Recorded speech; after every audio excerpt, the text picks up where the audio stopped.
MBBS in abroad. Apollo MedSkill 6 years of MBBS program will be completed in 35 lakhs only. పప్పు అన్నం తినడం ఏంటి అంటే ఖాయం అనుకుంటారు కదా, మా పిల్ల మా పిల్ల అనిపించుకుని మా పిల్ల అనిపించుకుని జనవరి 4th రోజు అనమాట. 4th నుంచి ఫిబ్రవరి 28 వరకు అంటే మినిమం 2 months ఉంది. అప్పుడు ఫోన్ లో మాట్లాడు, మంచిగా మాట్లాడు. నాకేం అర్థమైందంటే అందరి వల్ల అంటే ఆయన ఒక్కడే ఇంటర్ వ్యక్తి లెక్క ఉన్నాడు. మా పెళ్ళైనంత వరకు ఈయన జీరోనే. నిజంగా చెప్పాలంటే ఆయన జీరో లెక్కనే ఉండే, కానీ ఇప్పుడు జీరో ఎంత 100కి వచ్చేసింది అనిపిస్తుంది నాకు. అంత కాన్ఫిడెన్స్ ఉంటది అంత. ఇప్పుడు మా యూట్యూబ్ అయితే మాకు మస్తు పేరు తెచ్చింది. అందరు ఈయన మెచ్చుకుంటారు. అరే అసలు నువ్వు అప్పుడు గిట్టెందుకు లేవురా, పెద్ద వాళ్ళు ఉంటారు కదా, అంటే అప్పుడు ఇట్లా ఎందుకు లేవు మస్తున్నది అసలు అట్లా ఎందుకు లేదు నన్ను కూడా అడుగుతారు. కల్పన మీ అర్దాస్ అయితే మస్తు మారిపోయాడు నీ పెళ్ళైనాక, అసలు నువ్వు మార్చేసినావా యూట్యూబ్ మార్చేసిందా అని అడుగుతారు. అంత ఫ్రీడమ్ అంటే ఆయనకు. అప్పుడు ఏంటంటే మాట్లాడకపోవడం, మరి బయట వ్యక్తులు మాట్లాడలేదు అట్లుండని ఈయన మాట్లాడదు నాకు తెలియదు, కానీ అప్పుడు జీరో అనమాట. బయటకు పోయి ఒక పని చేయాలంటే కూడా మా చిన్న బావ ఉండు నడుపు బావ, అన్ని పనులు ఆయన వేసుకొచ్చినట్ట. ఈ బావ ఏడుకోపోయాడు మా ఆయన, నేను బావ పిలుస్తా. ఇక దాని వల్ల ఏంటంటే జీరో. అంతమంది అర్దాస్ అంటే జీరోని అనుకురు ఊరు వాళ్ళు మొత్తం. మా ఊరు వాళ్ళు కూడా, నేను చెప్తున్నా కదా, మా ఇంట్లో వాళ్ళు మా పెళ్ళైనాక కూడా ఈయన జీరోని అనుకోరు. మా అమ్మ వాళ్ళు కూడా అనమాట. ఈ పెళ్ళైనాక మేము ఒక్కొక్క స్థాయి ఎదిగినా కొద్ది కొంచెం ఇన్కమింగ్ అది దాని వల్ల ఏంటంటే తనంతలో తాను బతకగలుగుతాడు అని అప్పుడు ఇచ్చిపెట్టేసి. మా అంతకుముందు ఎందుకంటే పెళ్ళప్పుడు గొడవలు రావడానికి కారణం ఏంటంటే ఈయనకేం తెలియదు రేపు ఫ్యూచర్ లో ఎట్లుంటాడని కొంచెం అట్లా అనుకోరు. అందుకే గొడవలు అయినాయి. కాబట్టి తర్వాత ఈయన పైసలు కమాంచగలుగుతాడు అంటే చెప్తున్నా. పైనకి చెడు అలవాట్లేవు, ఏది లేదు, మంచి చూసుకుంటూ భార్యని కొంచెం ఒక 5 నెలల సరే కలకు తెలిసిపోతాను నేను ఎట్లా చూసుకునే విధానం. అప్పుడు ఇక ఇచ్చి పెట్టేసి ఫ్రీడమ్ అట్లా అనమాట. మెయిన్ గొడవలు. ఇప్పుడు మీరు చెప్పండి, పోనీ ఎవరు మార్చారు మిమ్మల్ని, మీ ఆవిడ లేకపోతే యూట్యూబ్? మా ఆవిడనే మార్చింది. అంటే మారిపోయినా వచ్చి మార్చింది అనుకోండి, ఇక మొత్తం కంప్లీట్ గా మార్చింది. అంటే అప్పుడు ఎట్లా అంటే వీళ్ళు ముగ్గురు అన్నవాళ్ళు కాబట్టి మా పెద్ద బాబు మ్యారేజ్ అయిపోయింది, మా నడిబాబు మ్యారేజ్ అయిపోయింది. ఇక మా అత్తమ్మ వాళ్ళు మా పెళ్లికి ముందే డివైడ్ అయిపోయారు. వీళ్ళు ఎప్పుడు అప్పటికి 2012 లో వీళ్ళు డివైడ్ అయిపోయారు అన్నదమ్ములు మొత్తం. మా పెళ్లి 2015 లో అయింది. డివైడ్ అయిపోయినాక మా అత్తమ్మ వాళ్ళతోనే ఉండేవాడట. ఇక అంతా ఏంటంటే మాట్లాడపోవడము పని అని అట్లుండి ఎవరితో మాట్లాడాలి. ఇక మా పెళ్ళైనాకైతే అసలు వస్తూ ఫ్రీ ఉంటాను నాతోనైతే. అసలు మేము నిజానికి చెప్పాలంటే మేము గొడవ పడతామా 10 సేపు కూడా మళ్ళీ మాట్లాడుకుంటూ ఉండవు. అస్సలు అంటే అస్సలు ఉండం తెలుసా.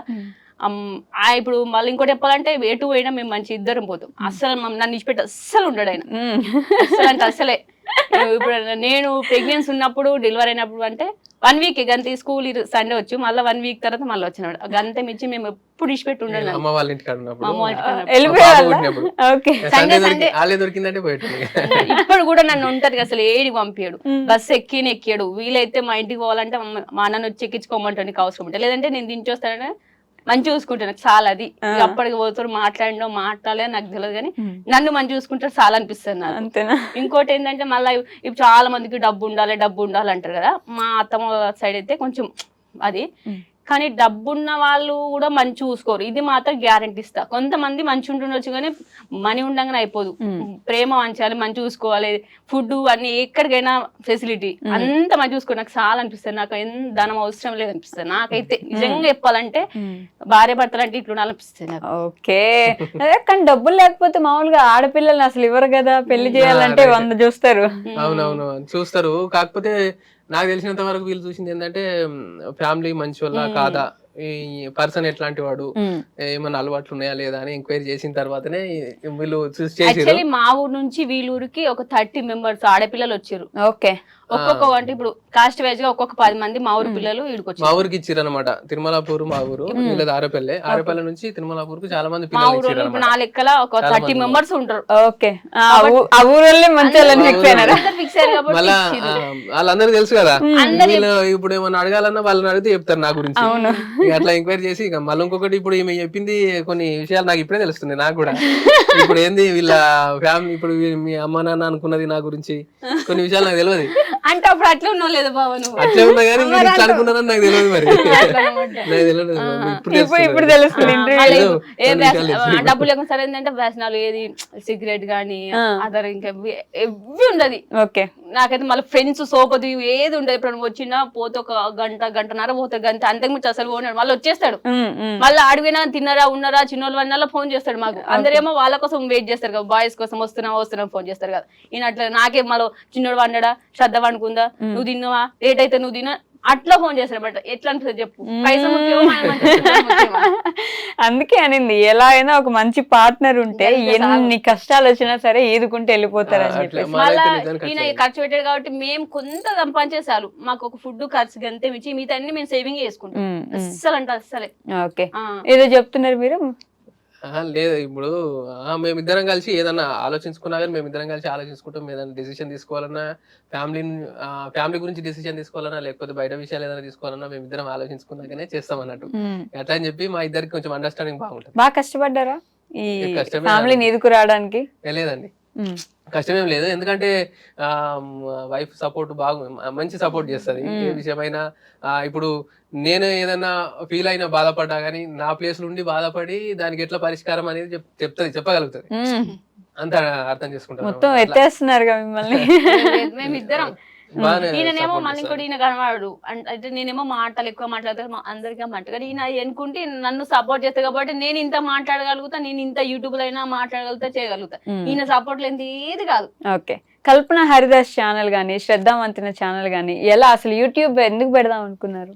యూట్యూబ్ స్టార్ట్ చేసింది అయితే నేను ఇంగ్లీష్ వీడియోస్ చేద్దామని జస్ట్ అసలు యూట్యూబ్ ఆలోచన ఎందుకు వచ్చిందా? దాని గురించి యూట్యూబ్ ఆలోచన వచ్చింది దాని గురించి. నేను టీచింగ్ చేస్తున్నా కాబట్టి అదే టీచింగ్ లా క్లాసులు చెప్పి గ్రామర్ వీడియోలు అట్లా చేద్దామని చెప్పి అనుకున్నాము. అది ఎప్పుడు అనుకున్నా అంటే మేము అది చిన్న కిరాణ్ షాప్ ఉన్నది కింద, వెనక చిన్న రూమ్ ఉన్నది, అందులో ఉండేటోళ్ళము. అయితే మీద ఒక రూమ్ వేసుకున్నాం పైన, మా ప్లేస్ అదొకటే. ఇక మేము ఇల్లు పంచుకున్న తర్వాత మాకు వచ్చింది అది, మీద ఒక రూమ్ వేసుకున్నాం అనమాట. మేము ఆ రూమ్ వేసుకున్న తర్వాత మాకు కొంచెం ప్లేస్ ఉన్నది. ఆ ప్లేస్ ఉన్న తర్వాత ఒక బోర్డు తీసుకొచ్చి ఇక్కడ అంటే వీడియోస్ చేయొచ్చు బాగుంది అని చెప్పి అప్పుడు ఆలోచించిన నేను. అప్పుడే వచ్చింది ఫస్ట్ థాట్. దాని నుంచి వీడియోస్ స్టార్ట్ చేసినాం. తీసిన కొన్ని ఒక 20-30 అట్లా వీడియోస్ చేసిన కానీ అంత రీచ్ అనిపించలేదు. మళ్ళా మెల్లమెల్లగా ఏమని ఆలోచించిన అంటే కొన్ని వీడియోస్ చూస్తున్నాం అన్న, యూట్యూబ్ చూస్తుంటాం కదా, కొన్ని షార్ట్ వీడియోస్, ఫన్నీ వీడియోస్ అవి ఉంటాయి కదా, మనం ఎందుకు ఇట్లా ట్రై చేయొద్దు, ఒకసారి చూద్దామని చెప్పి అట్లా చిన్నగా ఒకసారి ట్రై చేసిన. దాని నుంచి షార్ట్స్ స్టార్ట్ అయినాయి. మళ్ళీ ఇంకొకటి మళ్ళీ వీడియోస్, కొన్ని వీడియోస్ ఏంటంటే తర్వాత ఈ ఛానల్ కాదు, అది ఈ ఇంగ్లీష్ ఛానల్ వేరు పక్కకు పెట్టేసి వేరే ఛానల్ ఓపెన్ చేసి మళ్ళీ శ్రద్ధా మంతిన ఛానల్ స్టార్ట్ చేసినాం అనమాట. దాంట్లో ఫస్ట్ ఏం చేసినాము, మా పాపతోని ABCDలు అవి 1 2 3 చెప్పడం స్టార్ట్ చేసినాం. అది బాగా అనిపించకపోయేసరికి మళ్ళీ ఇంకొకటి మగ్గం వరకు స్టిచ్చింగ్ చేస్తుంది, అవి స్టార్ట్ చేసినాం. అవి కొంచెం బాగానే పోయినాయి. దాని వల్ల కొంచెం ఒక 1000 సబ్స్క్రైబర్స్ అంటే దాని వల్లనే వచ్చింది. దాని నుంచి మెల్లమెల్లగా అవ్వటి ఇవ్వండి అనుకుంటే ఇప్పుడు షార్ట్స్, ఫన్నీ షార్ట్స్ అవి కంటిన్యూ చేస్తున్నాం. ఎంటర్టైన్మెంట్ చేస్తున్నారు, ఎడ్యుకేషన్ స్టార్ట్ చేసి ఎంటర్టైన్మెంట్ వచ్చింది. అంటే మాకు అంటే ఎవరితో ఇప్పుడు మాకు ఈ యూట్యూబ్ సక్సెస్ కనుక అయితే ఎవ్వరు సపోర్ట్ లేదు. మేమే ఏది పెడితే పోతుంది, ఏ వీడియో పెడితే పోతుంది, ఎట్లాంటి వీడియో పెడితే పోతుంది అని మేము అన్ని స్టెప్ బై స్టెప్ ఫస్ట్ ఈయన స్టడీ, తర్వాత మా పాప, తర్వాత నా మగ్గం వరకు వీడియోస్, దాని వల్ల క్లిక్ వచ్చింది. అట్లే కొంచెం కంటిన్యూ చేసినాం. తర్వాత మళ్ళీ ఇంకొంచెం మామూలుగా ఇట్లా పెట్టడం వల్ల బ్లాగ్స్ పెట్టినాం. ఇక అట్లా మాకు అర్థమైపోయింది ఏది పెడితే పోతా అని మాట్లాడుకుంటా ఉంటాం కాబట్టి అట్లా సక్సెస్ అయింది. ఎంత మంది సబ్స్క్రైబర్స్ ఉన్నారు ఇప్పుడు శ్రద్ధా మంతిన? 7.8K అంటే 7,80,000 ఉన్నారు. కల్పన హరిదాస్ 2 lakhs ఉన్నారు అనుకో, ఒక 500 అయితే అయిపోతుంది, 2 lakhs రీచ్ అవుతుంది. ఓకే, బానే సబ్స్క్రైబర్స్ బానే వచ్చినట్టున్నారు. 4 సంవత్సరాలు 2 years కష్టపడ్డాం అండి. ఏంది మానిటైజేషన్ కావడానికి 2.5 years పట్టింది. అంటే మేము అయితే నిజానికి చెప్పాలంటే నాకు ఈ యూట్యూబ్ వల్ల డబ్బులు వస్తాయి, యూట్యూబ్ వల్ల ఇట్లా ఇంత యూజ్ అయిందని కూడా నాకు తెలియదు స్టార్టింగ్ లా. ఎందుకంటే నేను స్కూల్లో చేసేటప్పుడు మా కొలీగ్స్ ఒక ఇద్దరు, పీటీ సార్ ఉన్నాడు, ఇంకో సార్ ఉన్నాడు, వాళ్ళు స్కూల్ కి సంబంధించిన వీడియోస్ పెట్టేటోళ్ళు. అవి ఎందుకు పెడుతున్నారు అసలు, ఎందుకు టైం వేస్ట్ చేసుకుంటారు అని నేను అనుకునేటోని. అట్లా నాకు తెలియదు అప్పటికి. నేను మెల్లగా ఈ ఛానల్ పెట్టి స్టార్ట్ చేసినాక తర్వాత తెలిసింది నాకు ఇట్లా ఉంటది ఇది అని. తర్వాత మెల్లగా తెలిసింది నాకే, అంటే నేనే తెలుసుకొని ఇక నేనే కంటిన్యూ చేసుకుంటూ వచ్చిన. అలా స్టార్ట్ చేశారు. అట్లా స్టార్ట్ చేసిన. ఓకే, బట్ మరి స్కూలింగ్ టీచింగ్ ఆపేశారు తర్వాత? ఇప్పుడు ఆపేసినండి. అంటే నాకు తెలిసి అంటే ఇప్పుడు యూట్యూబ్ వల్లనే నాకు స్కూల్ మానేయాల్సి వచ్చింది. ఎందుకంటే ఇప్పుడు యూట్యూబ్ చేసుకుంటూ నేను వీడియోస్ చేసుకుంటూ స్కూల్ చేస్తూనే ఫన్నీ వీడియోస్ ఇట్లా చేస్తున్నా కదా. అంటే వాళ్ళు స్కూల్లో ఏమనుకున్నారో ఏమో తెలియదు, మిగతా టీచర్లు ఇట్లా అని వాళ్ళు కొంచెం డిస్కస్ చేసినట్టు నాకు అనిపించింది. అంటే డిస్కస్ చేసి వీళ్ళు ఈయన ఇది చేసుకుంటుండు, మళ్ళీ ఇది చేస్తుండు, ఈయనకి ఎందుకు అన్ని వస్తాయి ఇండ్లు వస్తాయి, ఈయన ఎందుకు ఉంచుకోవడం అన్నట్టు వాళ్ళకి థాట్ అనిపించింది. దాని తర్వాత ఏంటంటే కొంచెం చిన్న కంప్లైంట్ ఇవ్వడము, కంప్లైంట్లు పిల్లలతోని కంప్లైంట్లు అట్లా ఇట్లా కొన్ని నడిచినాయి. అట్లా నడిచి వాళ్ళు ఏం చేసిర్రు, గిట్లా అవుతుంది అంటే నన్ను పిలుచుకొని చెప్పారు అనమాట, ఇట్లా సంగతి అని చెప్తే మీరు టీచింగ్ చేస్తలేరు, పిల్లలకు చదువు చెప్తలేరు, అది ఇది అని అన్నారు అన్నట్టు. ఓకే అంటే ఓకే సార్, మీకు అట్లా ఇబ్బంది అయితే మరి నేను మానేస్తా అని చెప్పిన నేను అప్పుడే వెంటనే. ఓకే మీరు మానేస్తా అంటే ఎట్లా, సడన్ గా ఇట్లా అంటే ఎట్లా అంటే, మరి ఇక నాకు మీరు ఇట్లా ఇబ్బంది అవుతుంది అంటారు కదా సార్ అంటే, ఇబ్బంది అయితే అది మేము కొంచెం కవర్ చేసుకోవచ్చు కదా అంటే, ఇక లేదు సార్ రేపు కూడా మళ్ళీ ఇబ్బంది అవుతుండొచ్చు, ఇప్పుడు ఇట్లా అవుతుంది మా తర్వాత కూడా అట్లయితే మళ్ళీ నన్ను పిలిచి చెప్తారు, ఎందుకు ఇదంతా గొడవ ఎందుకు సార్ మానేస్తా అని చెప్పి బయటకు వచ్చేసిన.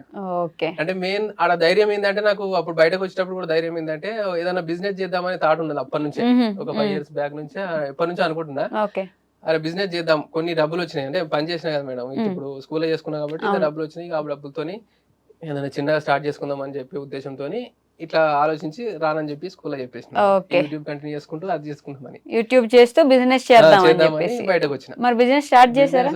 స్టార్ట్ చేసిన, అంటే క్లాస్ స్టోర్ అంటే బట్టల షాప్ పెట్టినాం, రెడీమేడ్ బట్టల షాప్ పెట్టినాము. నేను మా ఫ్రెండ్ ఇద్దరం, ఆయన కూడా స్కూల్లో చేసేటోడు, నాతో పాటు వెళ్ళేసిండు, ఇద్దరం కలిసి చేసినాము. కానీ అది సక్సెస్ కాలేదు. అవ్వలేదా? మరి